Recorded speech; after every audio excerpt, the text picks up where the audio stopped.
श्री कृष्ण गोविंद हरे मुरारे हे नाथ नारायण वासुदेव। श्री कृष्ण गोविंद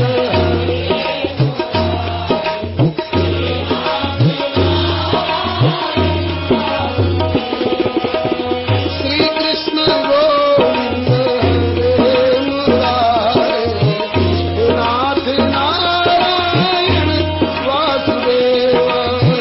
श्री कृष्ण गोविंद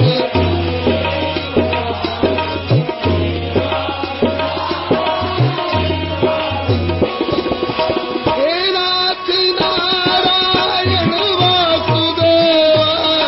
हे नाथ नारायण वासुदेव।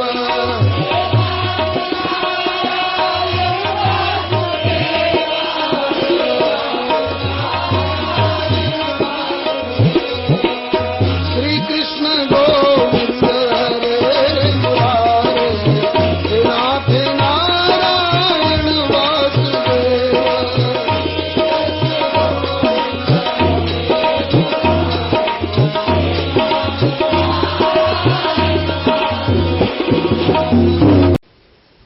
आज महात्म्य कथा का दिवस है। मूल कथा निवेदन करने से पूर्व हमारे पूर्वाचार्यों ने महात्म्य कथा निवेदन करने की प्रथा दी है। क्यों? महात्म्य जाने बिना प्रीति और प्रतीति की पुष्टि नहीं होती है और प्रीति प्रतीति के अभाव में किया गया आध्यात्मिक क्षेत्र का कार्य अधूरा सा रहता है। श्रीमद् गोस्वामी श्री तुलसीदास जी महाराज ने श्री रामचरितमानस में एक अर्धाली प्रस्तुत की है।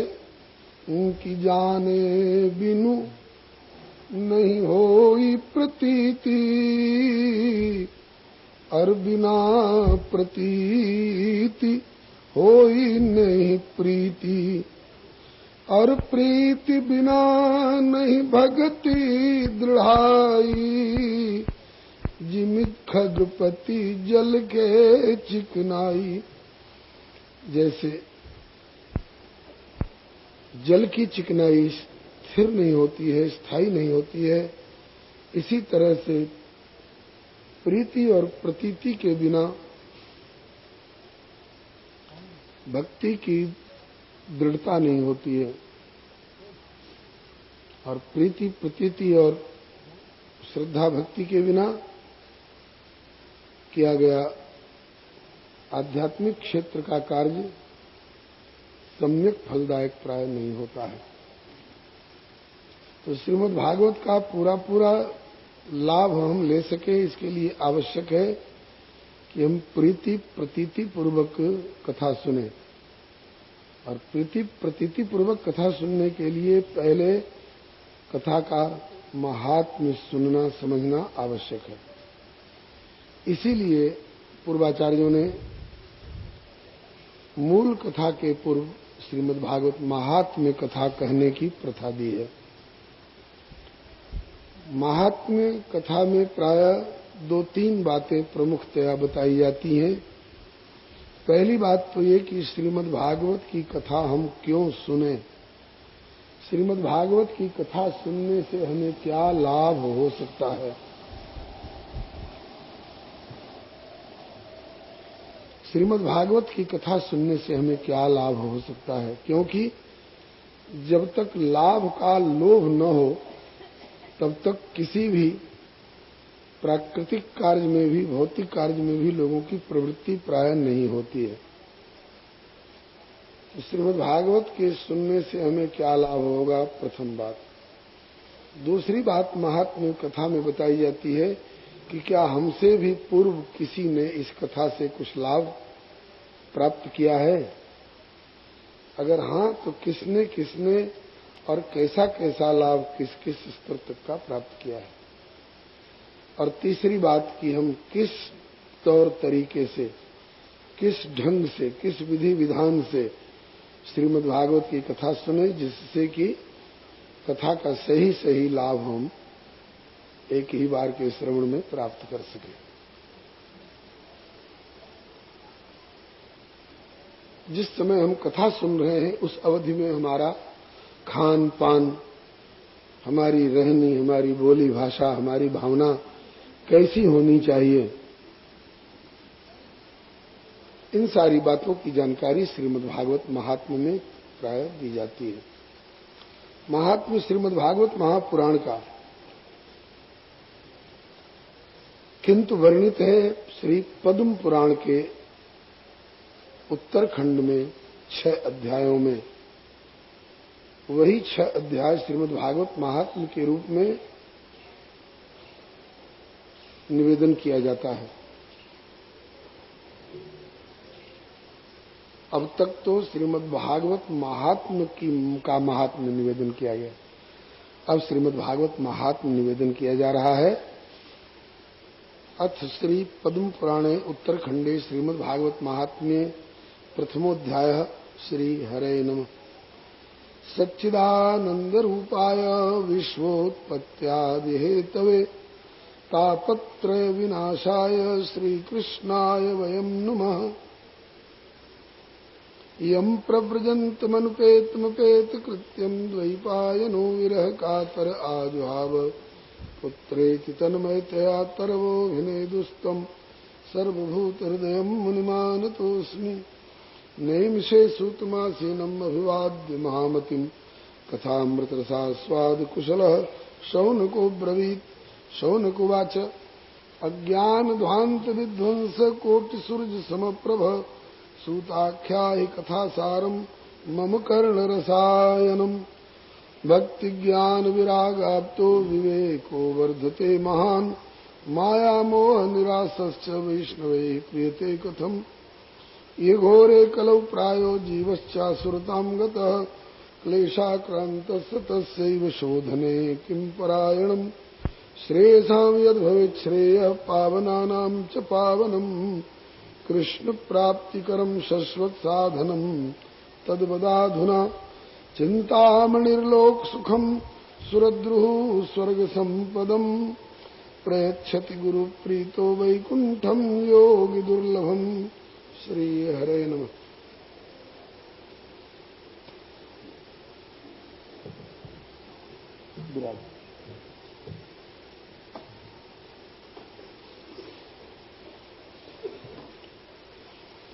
गत श्रीमद्भागवत महात्म्य के 6 अध्यायों में से प्रथम अध्याय के प्रथम श्लोक में श्री वेदव्यास भगवान कहते हैं कि हम उन भगवान श्री कृष्ण को नमस्कार करते हैं जो सच्चिदानंद स्वरूप हैं, जो विश्व की उत्पत्ति इत्यादि के एकमात्र हेतु हैं और जिनकी शरण लेने पर, जिनकी कृपा से दैहिक, दैविक, भौतिक तीनों प्रकार के तापों का विनाश हो जाता है, ऐसे भगवान श्री कृष्ण को हम नमस्कार करते हैं। इस अनुष्टुप छंद वाले श्लोक के, जिसमें 4 चरण होते हैं 8-8 अक्षर के, इसके प्रथम चरण में भगवान को सच्चिदानंद स्वरूप बताया गया। हम उन भगवान श्री कृष्ण को नमस्कार करते हैं जो सच्चिदानंद स्वरूप हैं, जिसका तात्पर्य हुआ कि वे भगवान श्री कृष्ण सत स्वरूप हैं, चित स्वरूप हैं और आनंद स्वरूप हैं। इसमें भगवान की 3 विशेषताएं बताई। भगवान सत्स्वरूप है, भगवान सच्चित स्वरूप है और भगवान आनंद स्वरूप है।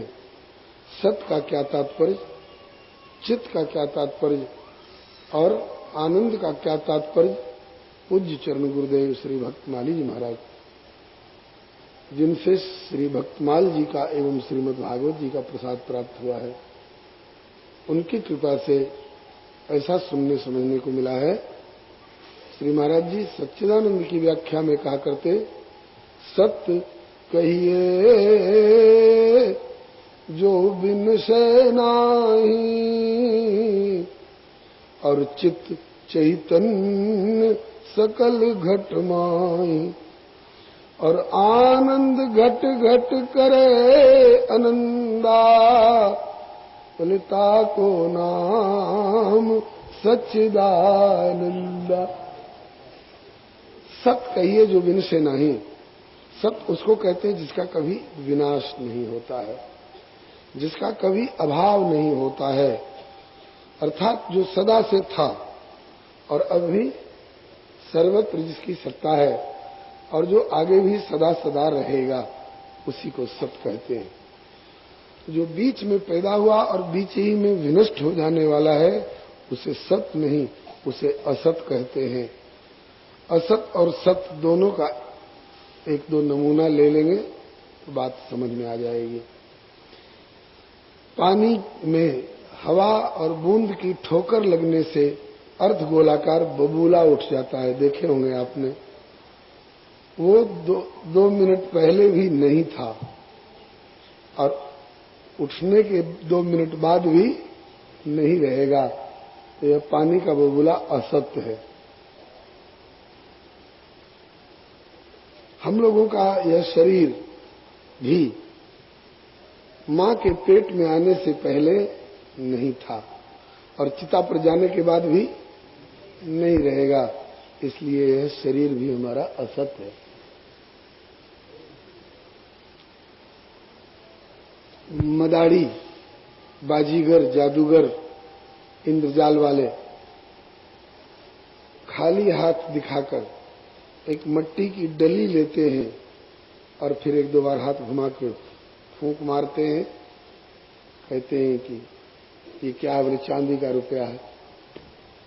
और 1 में से 2, 2 में से 4, 10, 20, फिर दर्शक की अंजलि में भर भर करके दिखाते हैं अपने डिब्बे में से निकाल निकाल करके।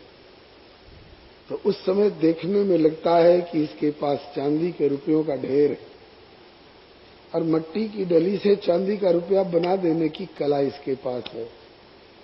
लेकिन थोड़ी देर के बाद जब खेल खत्म होता है तो मैला कुचैला पल्ला बिछाकर कहता है, बाबू 2 पैसा, 10 पैसा, रुपया, भेला, जिन पे जो बने सो देते जाना। तब उसकी पोल खुलती है कि इसके पास न चांदी का रुपया है न चांदी का रुपया बनाने की कला है। वह तो आंखों में एक चकाचौंध पैदा कर देने वाला इंद्रजाल था। जैसे पानी का बबूला भी स्थायी नहीं है, वो मदारी का रुपया भी स्थायी नहीं है, हम लोगों का यह शरीर भी स्थायी नहीं है। इसी तरह से यह दिखाई पड़ने वाला जगत भी, चूंकि हम लोगों की छोटी छोटी जिंदगी है एक एक शरीर की, इसलिए हम लोगों की जिंदगी से थोड़ा ज्यादा टिकाऊ है, इस शरीर की जिंदगी से थोड़ा ज्यादा टिकाऊ है। लेकिन आगे चलकर कालांतर में जब इसका भी प्रलय होता है तो यह भी असत जैसा ही साबित हो जाता है। अर्थात असत उसको कहते हैं जो न पहले था न आगे रहेगा, नश्वर। और सत उसको कहते हैं जो सदा से था और जो सदा सदा रहेगा, जिसका कभी अभाव नहीं होता है, जिसका कभी विनाश नहीं होता है। इस शरीर में शरीर असत है और आत्मा सत्य है, और संसार में ये स्थूल जगत दिखाई पड़ने वाला असत है और इसमें रमा हुआ सूक्ष्म चैतन्य परमात्मा सत्य है। श्री हरे नमः। सत उसको कहते हैं जिसका कभी विनाश नहीं होता है, और असत उसको कहते हैं जो सदा रहता नहीं है। इसी बात को श्रीमद् भगवद गीता जी में भगवान श्याम सुंदर कहते हैं कि ना असतो विद्यते भावो ना भावो विद्यते सतः। असत का सदा अस्तित्व नहीं रहता है और सत का कभी अभाव नहीं होता है। अब आगे चित्त विशेषण दिया गया है। भगवान को चित्त कहा। क्यों चित्त कहा? बोले चित्त चैतन्य सकल घटना ही। चित्त चेतना ज्ञान अनुभूति के अर्थ में है। हम लोगों का शरीर असत तो है ही, अचित भी है। इसमें चेतना नहीं रहती है। चेतना तब आती है जब इसमें चित्त स्वरूप आत्मा और आत्मा को भी चित्तपना प्रदान करने वाला परमात्मा का अस्तित्व होता है। आत्मा जब तक इसमें विराजमान है तब तक इसमें से एक रोआ भी खींचिए तो इसकी चेतना अनुभव करती है कि हाँ रोआ खींचा जा रहा है। एक कांटा भी गड़े कनगुरिया अंगुरी में तो पता चलता है। क्यों ये अनुभव क्यों होता है? इसलिए कि इसमें चेतन आत्मा विराजमान है और उस चेतन आत्मा के इसमें से निकल जाने के बाद शरीर का रोआ खींचिए, चाहे कांटा और इसमें भाला बर्छी धसाइए, इसका पोस्टमार्टम करिए, यह आह उफ कुछ नहीं करता, उसको पता ही नहीं चलता है। क्योंकि शरीर अचित है, इसमें चेतना नहीं है। तो शरीर असत है और अचित है, लेकिन इसमें रहने वाले आत्मा और परमात्मा सत्य है और चित्त है। सत्य चित्त के साथ साथ वो आनंद स्वरूप भी है, जहां दुख का लेश नहीं। श्री वासुदेव भगवान की जय। चित्त अचित की व्याख्या के समय में इस विद्युत शक्ति ने ये परिचय दिया है कि हम भी न सत्य है न चित्त है। इसकी चेतना खो गई। आनंद की व्याख्या में गुरुदेव बताया करते थे, दीपावली के दिनों में चीनी की मिठाइयां बनती हैं जिसमें केवल चीनी ही होता है और कुछ होता ही नहीं है। चीनी के खिलौने, कोई लुटिया के आकार के, कोई हाथी घोड़ा और चिड़िया इत्यादि की आकार के। तो वो देखने में आकार उनका चाहे हाथी का लगे, चाहे घोड़ा का लगे, चाहे चिड़िया का लगे, चाहे लुटिया का लगे, उसमें चीनी और मिठास छोड़ करके दूसरा कोई तत्व है ही नहीं। इसी तरह से भगवान में आनंद छोड़ करके निरानंदता का लेश भी नहीं है। चीनी के बने खिलौनों को आप हाथी का रूप हो, घोड़े का रूप हो, चिड़िया का रूप हो, चाहे लुटिया का रूप हो, उसको बाएं से दाएं से, आगे से पीछे से, ऊपर से नीचे से, बाहर से भीतर से, कहीं से भी उसका आस्वादन करिए, चीनी ही चीनी है, मिठास ही मिठास है। इसी तरह से भगवान सत्स्वरूप ही सत्स्वरूप है, चित स्वरूप ही चित स्वरूप है, आनंद स्वरूप ही आनंद स्वरूप है। इसलिए उनके लिए कहा गया कि सच्चिदानंद रूपाय श्री कृष्णाय वयम नमः। हम सच्चिदानंद स्वरूप श्री कृष्ण भगवान को नमस्कार करते हैं। दूसरे चरण में कहा विश्वोत्पत्त्यादि हेतु, इस विश्व ब्रह्मांड संसार और एक ब्रह्मांड नहीं।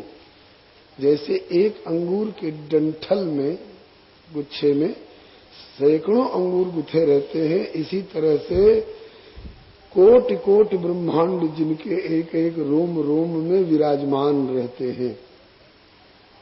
ये समस्त विश्व की उत्पत्ति आदि का जो एकमात्र हेतु है। उत्पत्ति आदि कहने में कई क्रियाएं आ गई। उत्पत्ति के बाद इसका पालन और संचालन, और उसके बाद अंत में इसका उपसंहार, संहार। ये सारी क्रियाएं जिनके द्वारा हुआ करती हैं, जो उत्पत्ति के भी एकमात्र मूल कारण है, पालन संचालन के भी एकमात्र मूल कारण है, और संहार के भी एकमात्र मूल कारण है। ऐसे जो भगवान श्री कृष्ण हैं, उनके लिए हमारा नमस्कार है। उत्पत्ति पालन संहार की क्रियाएं हम लोगों के द्वारा भी छोटे पैमाने पर होती है। हम लोग धान का, गेहूं का, सरसों का बीज खेत जोत कर उसमें ले जाकर बो देते हैं, तो उसमें से अंकुर निकलते हैं। फिर उसके बाद हरियाली थोड़ी थोड़ी निकलने लग जाती है। फिर हम लोग उसको जल से सींचते हैं, ताकि उसमें विकास हो। चंद्रमा की शीतल किरणों से उसमें वनस्पतियों में रस का संचार हो, ऐसा सुअवसर दिया जाता है। और फिर जब हरियाली बढ़ जाती है उसकी, तो कई तरफ से आने वाले बैल बकरी गधे उसको चरने के लिए तैयार रहते हैं, घास चरी जान करके। तो चारों तरफ से बाड़ा और घेरा लगा करके उसकी सुरक्षा का भी ख्याल रखना पड़ता है। और फिर जब उसमें दाने आ जाते हैं, फल आ जाते हैं, सूर्य की उष्ण किरणों से परिपक्व हो जाते हैं, तो उसके बाद उसको काट करके और उपसंहार करके ला करके धर लेना, समेट लेना, ये उपसंहार की क्रिया है। तो पैदावार की उत्पत्ति, पैदावार के पालन संचालन, सिंचाई और संरक्षण, और उसके बाद उसको काट करके ले आना, समेट लेना, उपसंहार, ये क्रियाएं हम लोग भी करते हैं छोटे पैमाने पर।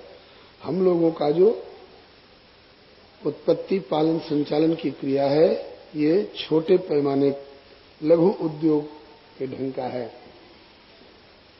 और परमात्मा का जो ये उत्पत्ति पालन संचालन एवं संहार की क्रिया है, बहुत बड़े पैमाने पर है।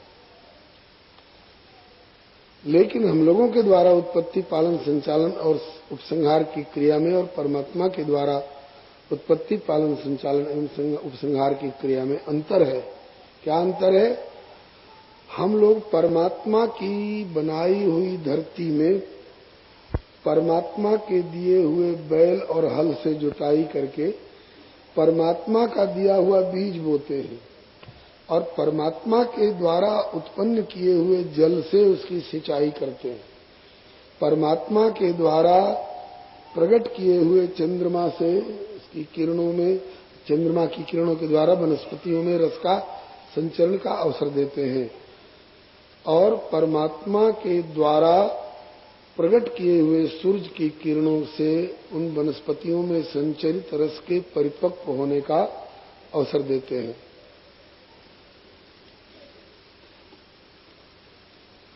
हम लोगों में से किसी से कह दिया जाए कि तुमको चौड़े मैदान में आकाश में बिठा दिया, तुम अपनी तरफ से धरती पैदा कर लो, अपनी तरफ से बीज पैदा कर लो, और अपनी तरफ से बैल पैदा कर लो और हल पैदा कर लो, और उसकी जुताई करके अपना पैदा किया हुआ बीज उसमें डालो, और अपनी तरफ से उसमें अंकुर उत्पन्न करके अपने प्रकट किए हुए चंद्रमा की किरणों से उसमें रस का संचार कराओ, और अपने प्रकट किए हुए सूर्य से उसकी किरणों से उसका परिपाक करा करके और फिर अपने ढंग से उसका उपसंहार कर लो। तो हम लोगों के लिए यह संभव नहीं होगा। किंतु परमात्मा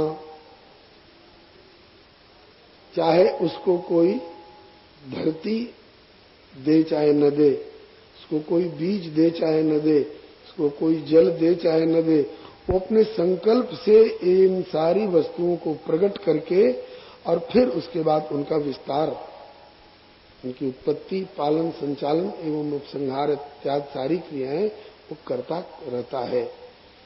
अपने में से अपने संकल्प द्वारा सब कुछ प्रकट करता है। सारांश ये कि वह निमित्त कारण भी है और उपादान कारण भी है। बहुत लोग कहते हैं कि हम तो प्रत्यक्षवादी हैं, जिसको देखते हैं उसी की सत्ता को स्वीकार करते हैं, जिसे नहीं देखते उसको नहीं मानते। कहते ऐसे प्रत्यक्षवादी तो तुम क्या कोई भी हो ही नहीं सकते कि केवल देखी हुई वस्तु की सत्ता स्वीकार करें। उदाहरण के लिए, तुमने अमेरिका देखा है? बोले नहीं देखा। ध्यान बटेगा, ध्यान बटता है। तुमने अमेरिका देखा है? बोले अमेरिका तो नहीं देखा है। अमेरिका की सत्ता मानते हो कि नहीं मानते हो? अगर कहते हैं कि नहीं मानते हैं, मूर्ख साबित हो जाएगा, तुम भूगोल नहीं पढ़े हो। इसलिए मूर्ख साबित न होने पावे इस डर से कहेगा कि हाँ अमेरिका की सत्ता को तो मानते हैं। देखा है अमेरिका को? देखा तो नहीं है। तो कहा कि जब प्रत्यक्षवादी हो तो नहीं देखे हुए अमेरिका की सत्ता को तुमने कैसे मान लिया, कैसे स्वीकार कर लिया? हाँ, हमने तो नहीं देखा है, कोलंबस ने देखा था, वास्को डी गामा ने देखा था, और हमारे गांव के डॉक्टर साहब गए थे नेत्र चिकित्सा विशेषज्ञ होने के लिए, तो वो देख कर आए, वो बताते हैं। हमने नहीं देखा है तो क्या, जिनने देखा है वो बता रहे हैं, इसलिए उस आधार पर हमने नहीं देखे हुए अमेरिका की भी सत्ता स्वीकार कर ली। तो कहते हैं इसी तरह से तुम वास्को डी गामा और कोलंबस की जगह पर श्री व्यास जी और वाल्मीकि जी को रख लो। उन्होंने देखा है और वर्णन किया है। अपने गांव के डॉक्टर साहब की जगह पर अपने नजदीकी श्री तुलसीदास जी और श्री लीला देवी को रख लो, इन्होंने देखा है और वे बता रहे हैं, इसलिए तुम उस ईश्वर की सत्ता को स्वीकार कर लो। अब यहां तर्क तो आपने अच्छा दिया, लेकिन फिर भी हम नहीं स्वीकार करते। तो कहा कि तुम्हारे नहीं स्वीकार करने से उसकी सत्ता और महत्ता में कोई अंतर नहीं पड़ता, वह था, है और रहेगा। कैसे? बहुत बढ़िया उदाहरण दिया है हमारे पूर्वाचार्यों ने। बोले कि मूर्ख गुण समझे नहीं तो न गुणी में चूक, कहा घट्यो दिन कर विभव, देखे जो न उलूक। उल्लू को दिन में दिखाई नहीं पड़ता है, और मुसीबत की बात है कि सूरज जब होंगे तो दिन होगा, तो सूरज जब होंगे तो दिन होगा, और दिन जब होगा तो उल्लू को दिखाई नहीं पड़ेगा। इसका मतलब कि सूरज का दर्शन उल्लू के लिए संभव नहीं। तो एक उल्लू नहीं, दो उल्लू नहीं, लाखों करोड़ों संसार भर के उल्लू अखिल विश्व उल्लू महासंघ कायम करके भी अगर नारा लगावे कि सूरज नाम की कोई वस्तु दुनिया में नहीं, इससे सूरज जो दिखाई पड़ रहे हैं आंख वालों को, रविमंडल देखत लघु लागा, उदय तास त्रिभुवन तम भागा, उस सूरज की सत्ता महत्ता में कोई अंतर नहीं पड़ेगा उल्लुओं के नारा लगाने पर। लोग कहते हैं ईश्वर कौन है जी, भगवान कौन है जी? तो इसके उत्तर में एक प्रश्न किया गया है किसी प्रेमी कवि के द्वारा, किसी भक्त कवि के द्वारा प्रश्न किया गया है, हमसे क्यों कहवाते हो, तुम ही कहो ना। एक गीत गा रहा हूं, 5-7 मिनट लगेंगे, एक गा करके विश्राम दे दूंगा।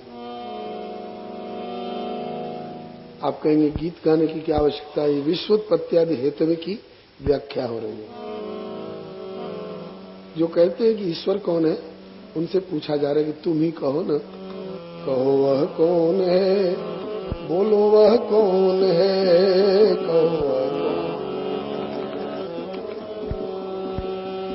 कहो वह कौन है, बोलो वह कौन है।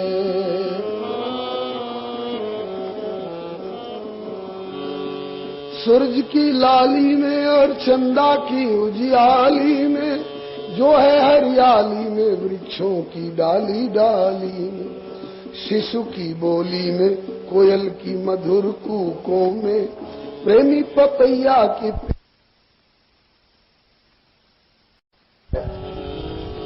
जिसने पानी से भरा है रुई सी बदली को, दे दी है जिसने चपलता और चमक बिजली को, ईख को दी मिठास और खटास इमली को, रंग दी जिसने है फूलों को और तितली को, पत्ते पत्ते की न्यारी न्यारी है कतरन कैसी, हाथ में अपने कभी ली नहीं जिसने कैची, रीछ के तन पे भालू के तन पे पहराया क्या बालों का चोंगा, उम्र भर जो न फटेगा न जो छोटा होगा, रखा कुकुट के सर पे लाल है मुकुट जिसने, किया लघु बीज से पैदा विशाल बट जिसने, कहो वह कौन है, बोलो वह कौन है,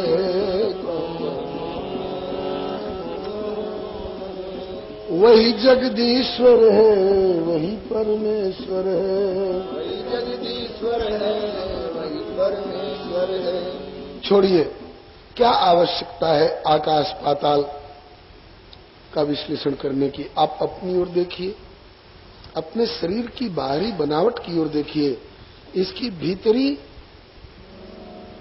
खान पान और पाचन प्रक्रिया की व्यवस्था की ओर देखिए। इसकी पृष्ठभूमि में किसी का हाथ है कि नहीं?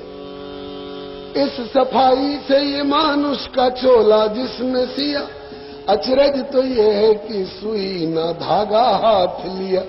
सीप की सी चमकती आंख बनाई कैसी, रख दी है बीच में तबले सी स्याही कैसी। मसाला कौन सा इसमें अजब मिलाया है, नमूना इसका अभी आज तलक, नमूना जिसका अभी न बन पाया है। साथ ही इसके वो प्रकाश भी प्रदान किया, छोटे से तिल में ही दिखलाई सब जहान दिया। नाम को भी जलाया जिसने नाम मसाल दिया, अंधेरे घर में बैठे क्या वहां कमाल किया। जान भी डाल दी, जान भी डाल दी इस पांच तत्व पुतले में, एक कौड़ी भी न ली इस कृपा के बदले में। जन्म से पहले ये कौतुक भी बेमिसाल किया, दूध बच्चे के लिए माँ के उर में डाल दिया। कहो वह कौन है, वह कौन है?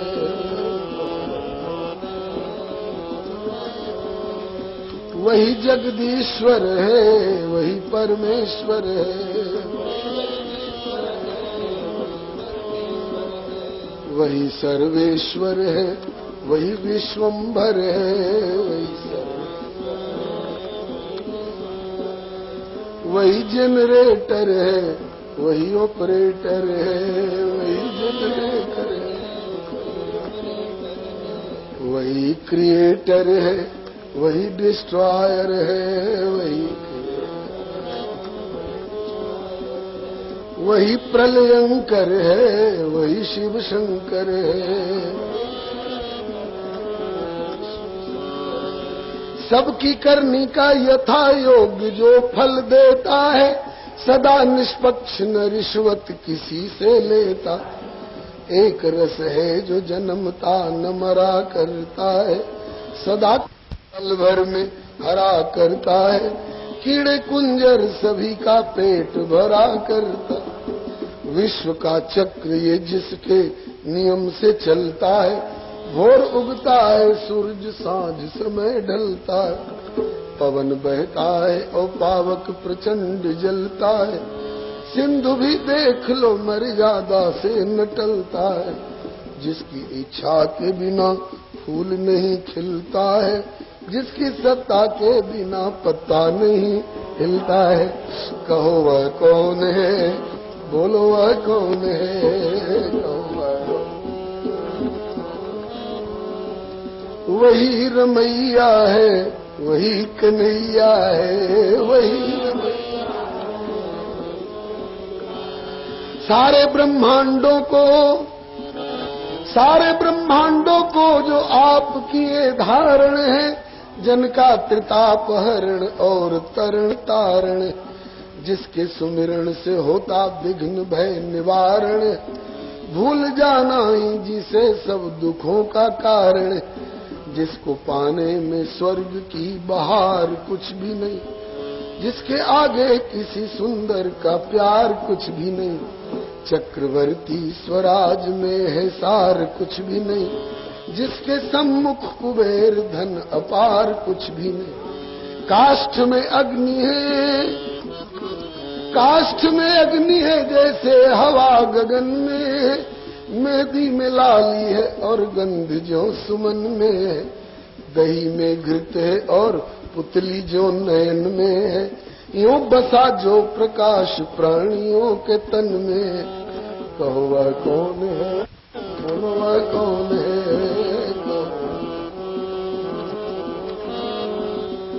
वही मुरारी है, वही बिहारी है, वही मुरारी है।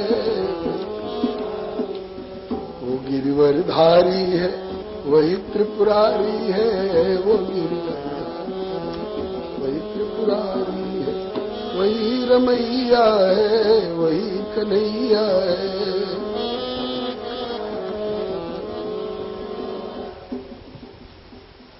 इस गीत में हम लोगों ने जो कुछ वर्णन किया वो बहुत स्वल्प व्याख्या है। विश्वोत्पत्त्यादि हेतवे श्री कृष्णाय वयम नमः। बस वैसे एक चरण और रह गया है, तापत्रय विनाशाय।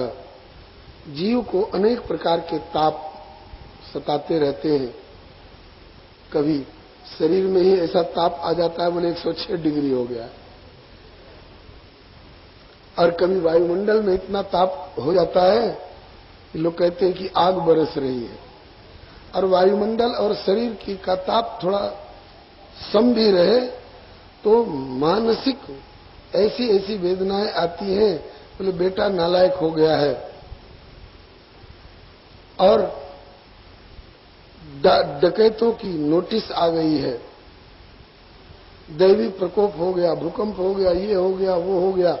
तो इस प्रकार से अनेक प्रकार के ताप इस जीव को सताते रहते हैं। लेकिन ये कब तक सताते हैं? जब तक प्राणी प्रभु के चरणों में समर्पित नहीं हो जाता है। अंधकार कब तक परेशान करता है? जब तक सूरज के निकट सम्मुख नहीं आते हैं।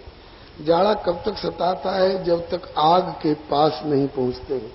इसी तरह से ये दैविक भौतिक ताप तभी तक सताते हैं जब तक हम उस श्याम सुंदर के श्री राधा गोविंद के चरणों से दूर हैं। और जब उनके चरणों में पहुंच जाएं तो जैसे सूरज के निकट पहुंचते ही अंधकार दूर, जैसे अग्नि के निकट पहुंचते ही ठंडक दूर, इसी तरह से उस त्रितापहारी संतापहारी श्री श्याम सुंदर के श्री चरणों में पहुंचते ही दैविक भौतिक तीनों प्रकार के ताप दूर हो जाते हैं। ऐसे तापत्रय विनाशाय श्री कृष्णाय वयम नमः। उन्हीं को श्री कृष्णाय नमः कहा जाता है। उन्हीं के लिए श्री रामाय नमः, श्रीमन्नारायणाय नमः। एक ही प्रभु के अनेक नाम हैं। हाँ, इसमें भी बहुत लोग बहुत तरह की बात करते हैं। कोई कहते हैं क्या करते हैं? बोले भजन करते हैं। भजन की क्या जरूरत है? कहीं ये नहीं पूछा कि भोजन की क्या जरूरत है? भोजन पर तो टूट पड़ते हो। फाटक पर पहरेदार बैठे हैं, बिना पर्ची के नहीं जा सकते, बोले एक हमको चले जाने दो। अरे राम, ये नहीं पूछते हो कि भोजन की क्या जरूरत है। अब भजन की फिर कहते भजन की क्या जरूरत है? अरे भाई, बिन पानी भोजन बिना ये उदर मचावे क्रांति, ऐसे ही बिना भजन सत्संग के मिले न मन को शांति। आत्म शांति, आत्म कल्याण नहीं होगा। तो जैसे भोजन जरूरी है शरीर के लिए, ऐसे आत्मा के लिए भजन सत्संग भी आवश्यक खुराक है। अच्छा ठीक है। किसका भजन करते हो? बोले राम का भजन करते हो। कौन राम? अच्छा, राम भी 10-20 होते हैं क्या? राम भी 10-20 होते हैं क्या? कहा कि इतना भी पता नहीं राम कितने होते हैं। किसी ने कह दिया राम राम कहो, राम राम रटने लगे। सुनो राम कितने होते हैं। एक राम दशरथ घर डोले, एक राम घट घट में बोले, और एक राम का सकल पसारा, और एक राम सभी से न्यारा। इनमें कौन भगवान तुम्हारा? तो गोस्वामी तुलसीदास जी शास्त्रीय उत्तर देते हैं, तू बता, एक सूरज दिल्ली में डोले और एक सूरज बम्बे में बोले, और एक सूरज का सकल पसारा और एक सूरज सभी से न्यारा, इनमें को है सूरज तुम्हारा? क्या उत्तर देगा? बोले कहना पड़ेगा कि वही सूरज दिल्ली में डोले, वही सूरज बम्बे में बोले, उसी सूरज का सकल पसारा और वही सूरज सभी से न्यारा। तो फिर अब इसमें क्या फिर तर्क तुम्हारा? ये तो शास्त्रीय उत्तर रहा। अब एक देहात के रामायणी ने बहुत प्यारा उत्तर दिया। कौन राम? बोले तू बता, तेरा एक बाप, तेरे चाचा जी को भाई, और तेरा एक बाप तेरे नाना को जमाई, और तेरा एक बाप तेरी दादी जी को बारो, और तेरो एक बाप तेरे फूफा जी को सारो, बोल इनमें कौन है बाप तुम्हारा। तो कहना पड़ेगा, जख मार के कहना पड़ेगा कि बाप 2 नहीं है, 3 नहीं है, 4 नहीं है, मेरे वही पिताजी, एक ही पिताजी मेरे चाचा जी के भाई, और वही मेरे एक ही पिताजी मेरे नाना के जमाई, और वही मेरे एक ही पिताजी मेरी दादी जी को बारो, और वही मेरो एक ही पिता मेरे फूफा जी को सारो। तो भैया इसी श्री वृंदावन के एक बड़े मूर्धन्य विद्वत वरेण्य संत प्रवर कह रहे हैं, भगवान की मजाल नहीं, भगवान की भी मजाल नहीं जो 2 भगवान बना दे।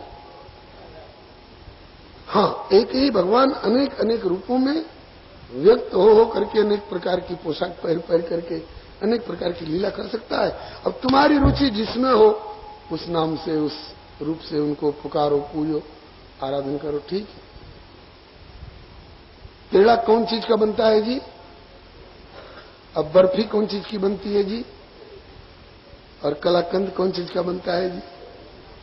आइए, खोआ कौन चीज से बनता है जी? दूध का। तो एक ही दूध तो पेड़ा और बर्फी और कलाकंद के रूप में। कोई कहे कि हमें चपटा चपटा पेड़ा प्रिय लगता है, बोले वही ले लो। कोई कहे कि हमें चौकोर चौकोर बर्फी ज्यादा प्यारी है, बोले वही ले लो। तत्व तो एक ही।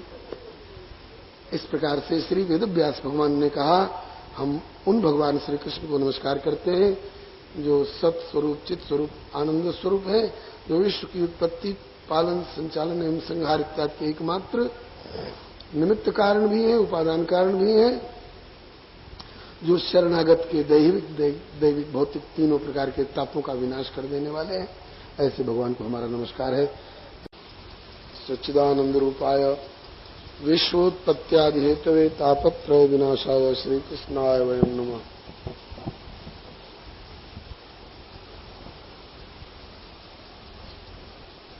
सत्स्वरूप, चित स्वरूप, आनंद स्वरूप जो प्रभु भगवान श्री कृष्णचंद्र जी हैं, उनके लिए हमारा नमस्कार है, जो इस विश्व की उत्पत्ति, पालन, संचालन एवं संहार इत्यादि समस्त क्रियाओं के एकमात्र कारण हैं।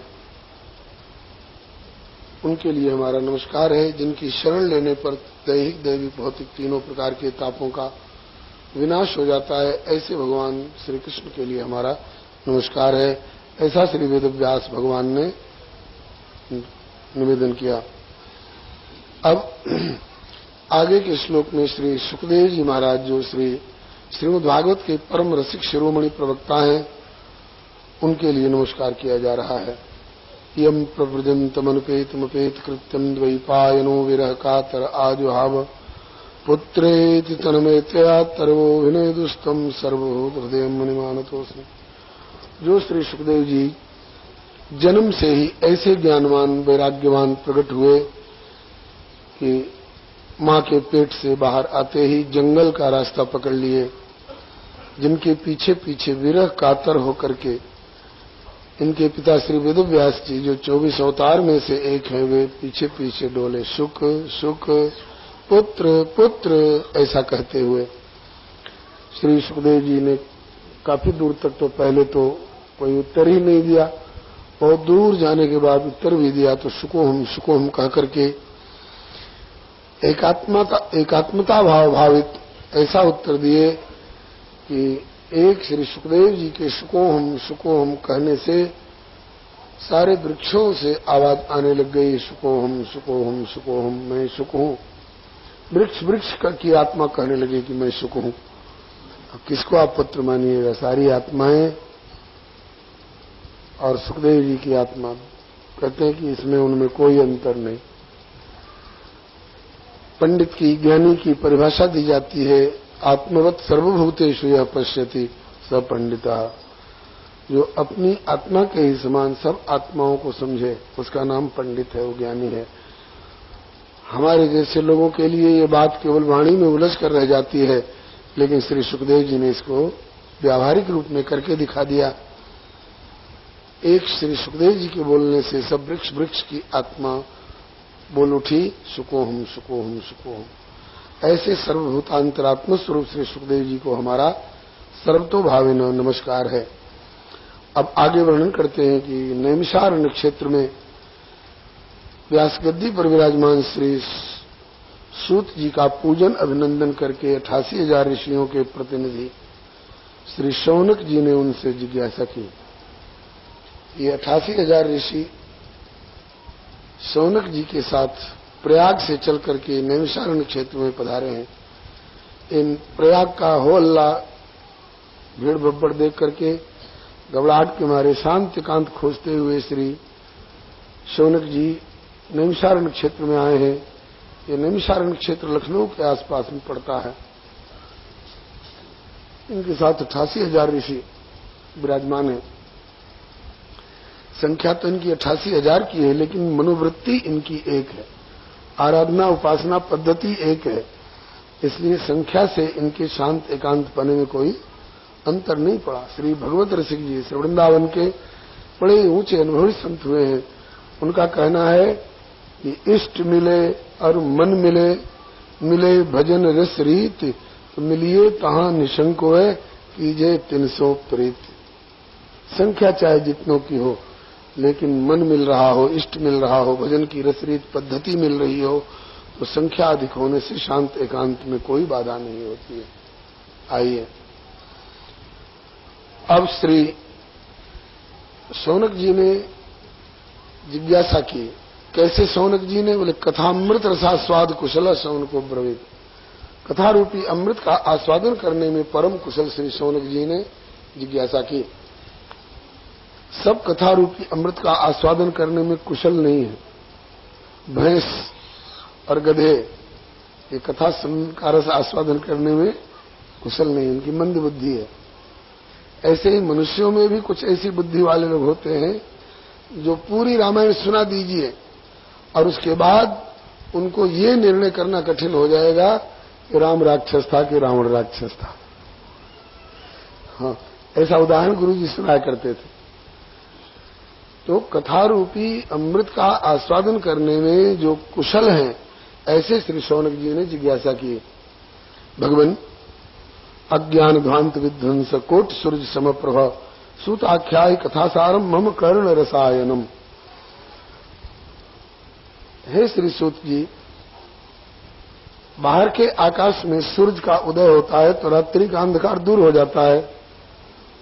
ये बाहर वाले सूरज बाहर के अंधकार को तो दूर कर देते हैं, लेकिन जीव के अंतःकरण में जो माया जन्य अज्ञान रूपी मोह ममता पूर्ण अंधकार है, ये नहीं जा पाता है।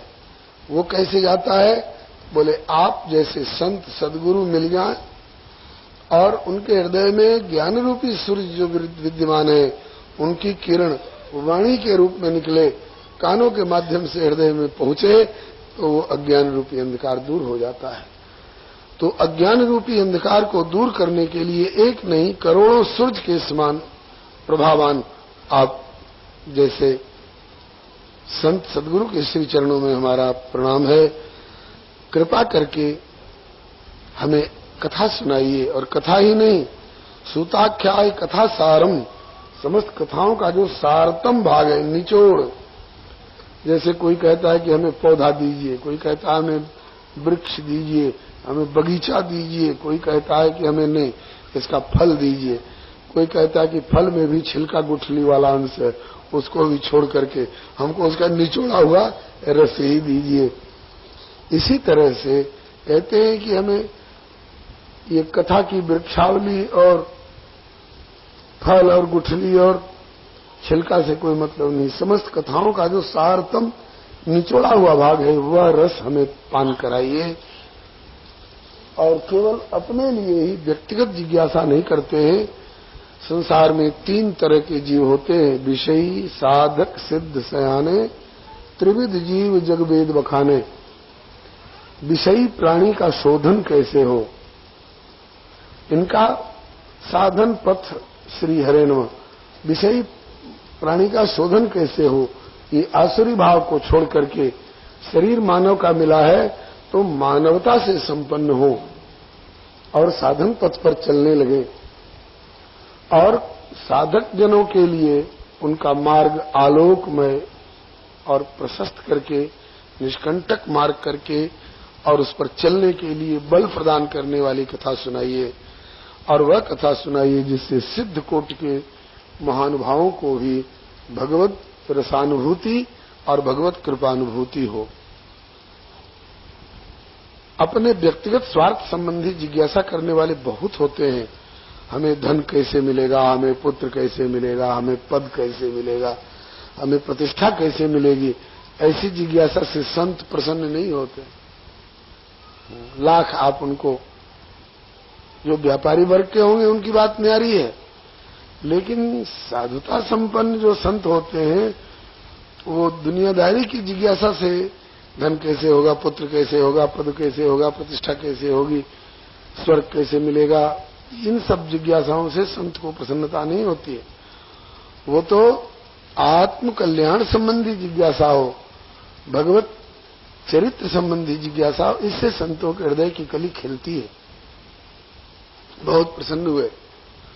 श्री शौनक जी की जिज्ञासा का एक भाग यह भी है, कहते हैं कि हमें कथा वह सुनाइए श्रेयसाम यद भवेत श्रेय पावना नाम च पावनम कृष्ण प्राप्त कर्म शाश्वत साधनम तद्वदाधुना।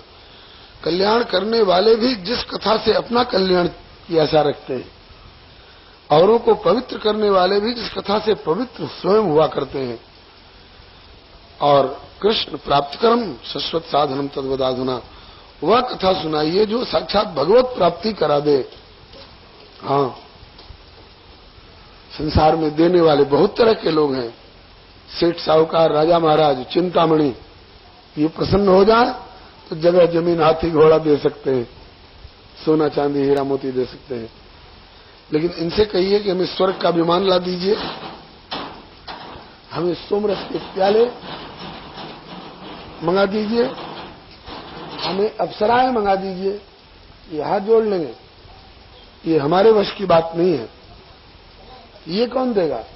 तो कहते हैं कि सुरद्रु स्वर्ग संपदम, कहीं कहीं सुरद्रु के बदले में सुरेंद्र स्वर्ग संपदम का पाठ है।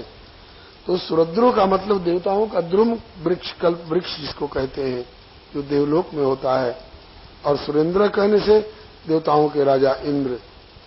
ये इस धरती से ऊपर के कुछ विशिष्ट सुख दे सकते हैं, किंतु इनसे भी कहिए कि हे कल्प वृक्ष अथवा हे देवराज इंद्र, हमें श्याम सुंदर से मिला दीजिए। हाथ जोड़ना पड़ेगा उनको, ये मेरे बस की बात नहीं है। वो कौन देगा? बोले प्रयच्छत गुरु प्रीतो वैकुंठम योगी दुर्लभम। योगियों के लिए भी जो दुर्लभ बने रहते हैं ऐसे वैकुंठ, वैकुंठ बने भगवान, भगवान का धाम, दोनों भाव है। वैकुंठ शब्द का अर्थ हमारे आचार्य जन बताते हैं कुंठा से रहित जो हो वो वैकुंठ। कुंठा बने मायाजन्य विकार, जिनमें विकार नहीं, निर्विकार भगवान, और उनका धाम वैकुंठ है। उनकी प्राप्ति कैसे होगी? हे श्री सूत जी, आप जैसे संत सदगुरु कृपा कर दे। और वो भी कब कृपा करेंगे? प्रेक्षित गुरु प्रीतो, यदि प्रसन्न हो जाए तो प्रसन्न कैसे होंगे? हमारे अनुशासन से, हमारे शील स्नेह से, हमारी सेवा से। बहुत लोग कहते हैं कृपा कृपा कहते, कृपा की पात्रता भी तो हो। कृपा तो जैसे बरस तो गया पानी, लेकिन किसी का बर्तन औंधा पड़ा हो, कितना पानी आएगा उसमें? सीधा भी हो और उसमें छेद हो तो कितना पानी रहेगा उसमें? सीधा भी हो और छेद भी नहीं हो, लेकिन उसमें कूड़ा कचरा पड़ा हुआ हो वासनाओं का, तो उसमें का आया हुआ पानी भी प्यास बुझाने लायक रहेगा? नहीं। इसलिए कृपा की याचना करने के पहले कृपा की पात्रता अपने में लाइए। पात्रता क्या है? बोले कृपा कृपा सब कोई कहे, पर कृपा पात्र नहीं कोई। कृपा पात्र सोई जानिए, जो आज्ञावर्ती होए। उनकी रुचि का अनुसरण करते हुए उनकी आज्ञा का, अनुशासन का पालन करिए, जिससे उनको प्रसन्नता हो, तब आप कृपा के पात्र कहलाएंगे। तो श्री शौनक जी कहते हैं कि हे श्री सूत जी, आप जैसे संत सदगुरु यदि प्रसन्न हो जाएं और कृपा कर दें तो योगियों के भी लिए दुर्लभ जो वैकुंठ भगवान है उनकी प्राप्ति संभव है। इस जिज्ञासा पर बड़े प्रसन्न हुए श्री सूत जी और बोले, प्रीति शौनक चित्ते ते तो वच विचारे च सर्व सिद्धांत निष्पन्नम संसार भयनाशनम